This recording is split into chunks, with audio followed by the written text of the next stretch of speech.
Hi అండి, welcome back to my channel. ఈరోజు వచ్చేసి వేడి వేడిగా కమ్మనైన సాంబార్ రెసిపీ ఎలా చేస్తామో మీకు చూపిస్తాను రండి. ఈ సాంబార్ అనేది ఆంధ్ర తెలంగాణలో అందరూ చాలా బాగా చేస్తారండి.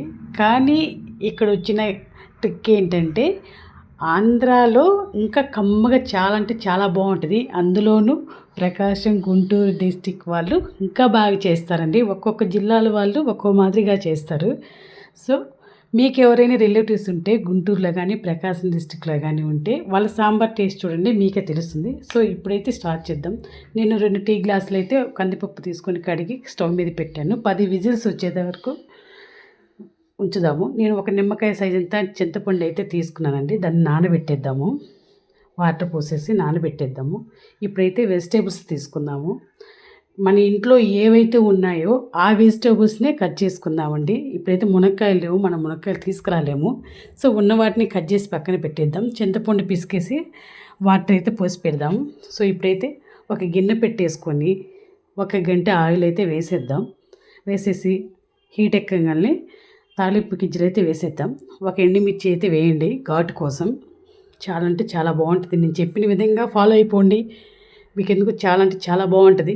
సో ఇప్పుడైతే పచ్చిమిర్చి వేసాను స్పైసీ కోసం. ఒక ఆనియన్ కట్ చేసి వేసేసాను. అదేవిధంగా కట్ చేసుకున్న వెజిటేబుల్స్ ఏమి ఉన్నాయో అవి దొండకాయ, వంకాయ అవి ఉంటే అవి వేసేసాను. క్యారెట్ ముక్కలు, టమాటో ఉన్న వెజిటేబుల్స్ అన్నీ కట్ చేసి వేసేసానండి. మీ ఇంట్లో అందుబాటులో ఏముంటే అవి వేసేసేయండి. చాలా అంటే చాలా బాగుంటుంది. నేను తాలింపులో ఇంగు వేయలేదండి. మేము వేయం కూడా. ఆంధ్ర వాళ్ళవి, ప్రకాశం డిస్టిక్ వాళ్ళు అసలే వేయం, గుంటూరు వాళ్ళం వేయం. మా కూరల టేస్ట్ వేరండి. ఒకసారి చూడండి. వేసిన తర్వాత ఒకసారి గంటతో అటు ఇటు తిప్పేద్దాం, అడుగు మాడకుండా. తిప్పేసిన తర్వాత ఏం చేద్దామంటే కొంచెం కల్లుప్పు వేసేద్దాం మగ్గడానికి. ముక్కలు అయిపోయిన తర్వాత కలబెట్టేసేసి ఇప్పుడు ఏం చేద్దామంటే కొంచెం మెత్తబండిద్దాం ముక్కలు. వెంటనే అయితే వేయకూడదండి. కొంచెం ఆయిల్లో డీప్ ఫ్రై అయిన తర్వాత చారు పోసేసుకుందాం. ఓకేనా. ఇప్పుడైతే కొంచెం మగ్గిని చింతపండు రసం పోసేసుకుందాం. చూడండి, నేను ఏమేమి చెప్తున్నానో జాగ్రత్తగా గమనించి మీరైతే చేసేసుకోండి. సింపుల్గా అయిపోద్ది. వేసేసుకుని ఇప్పుడు ఏం చేద్దామంటే ఒక 5 నిమిషాలు మరగనిద్దాం. ఈలోపు మనం కారం తెచ్చేసుకుందాం. కారం ఒక స్పూన్లో కూడా 1/2 స్పూన్ వేసేసాను, బాగా స్పైసీ కారం కాబట్టి. వేసేసుకొని 1 స్పూను సాంబార్ కారం. అంటే ఇది ఎలా చేస్తామంటే మేము ధనియాలు, జీలకర్ర, కరివేపాకు, కొంచెం పసుపు ఇవన్నీ కలిపి వేయించేసి పొడి చేసి వేస్తాం. అన్ని కూరల్లో, నాన్ వెజ్లో అన్నిట్లో కలుపుతాం మేము. నెక్స్ట్ వచ్చేసి కరివేపాకు, కొత్తిమీర. ఈ చారు కాగుతుంటుంది కదండి చింతపండు రసం, ఆ రసంలో వేస్తే టేస్టే వేరుగండి, నెక్స్ట్ లెవెల్. చాలా అంటే చాలా బాగుంటుందండి. ఒకసారి ట్రై చేయండి. సో ఈలోపు కందిపప్పు ఉడికింది కదండి, వాటిని తీసేసి ఆవిరిపోయిన తర్వాత కొంచెం పసుపు, సాంబార్ పొడి, కారం అవి వేసేసి, టమాటో ఎందుకు వేసానో మీకు డౌట్ వచ్చి ఉంటుంది కదా.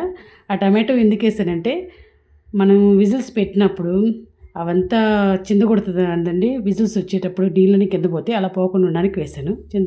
చింతపండు రసం అయితే కలిపేసాను. ఇప్పుడైతే ఈలోపు ముక్కలు కూడా ఉడికేసాయి.